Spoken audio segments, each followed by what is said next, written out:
Europe 1. Ne bougez pas car maintenant Noël s'en mêle, c'est donc le jour J pour la réforme du Code du travail. Dans quelques instants, on va recevoir le ministre de l'économie, Bruno Le Maire. Et Mathieu Noël, vous vous étonnez qu'on n'ait pas installé un tapis rouge dans le hall? Oui, Patrick, ce qu'en été la moindre des choses. Vous avez découvert comme moi les grandes lignes de la réforme. On va pas se mentir, Bruno Le Maire, pour nous à Europe 1 et au-delà pour tout le groupe Lagardère et tous les entrepreneurs qui font de la grosse maille, c'est pas le ministre de l'économie, c'est le Père Noël.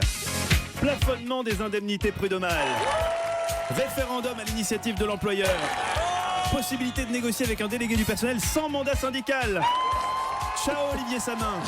Ah, on est bien Tintin. Surtout que côté budget, c'est pas dégueu non plus. Passage de l'impôt sur les sociétés à 25%, baisse progressive des taxes sur les bénéfices, on se croirait dans un rêve d'Alain Madelin.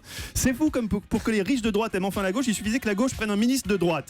Allez Patrick, cessez de vous réfugier derrière votre éthique journalistique, vous allez pas me dire qu'avec la fin de l'ISF, c'est pas une aubaine pour votre portefeuille Forex. Alors pas de chichi, on est avec Bruno Le Maire ou pas? À fond le slip. À fond le slip. À Europe 1, on en est sûr, toutes ces mesures devaient convaincre les derniers indécis à prendre leur carte chez La République En Marche. Moi, je suis déjà inscrit. Oui, on a compris Patrick. Bref, une belle journée pour le patronat, enfin pour l'emploi. Quant aux esprits chagrins qui se demandent si avec tout ça, le gouvernement ne serait pas quand même un peu trop soumis aux diktats du MEDEF, ils peuvent être rassurés. Gérald Darmanin, le ministre de l'Action et des Comptes Publics, ayant eu ses propos rassurants, je cite, « On ne fera pas toujours ce que dira le MEDEF ». La vache, c'est violent. Tous avec Gérald.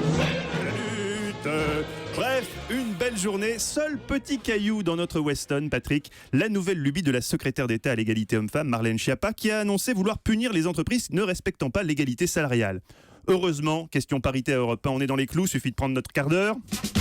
Vincent, Axel, moi, 9 minutes. Hélène, 2 minutes 30. Plus, n'oublions pas Julie, 3 secondes, 8 centièmes. Le compte est bon, mieux.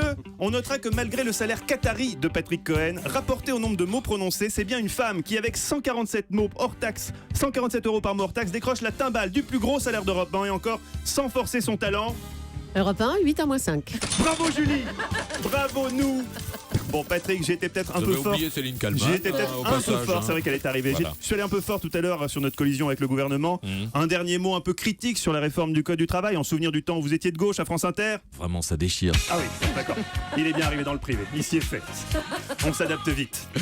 Mathieu Noël, chaque matin juste avant 8h et à midi sur Europe 1. Rien ne s'oppose à midi. À tout à l'heure. À tout à l'heure avec, non, vous voulez rien nous dire de votre émission? Avec Guy Carlier, Eva Rock, Anissé Mbida et Nicolas Caro. Ben voilà, ça va mieux en le disant. Europe 1.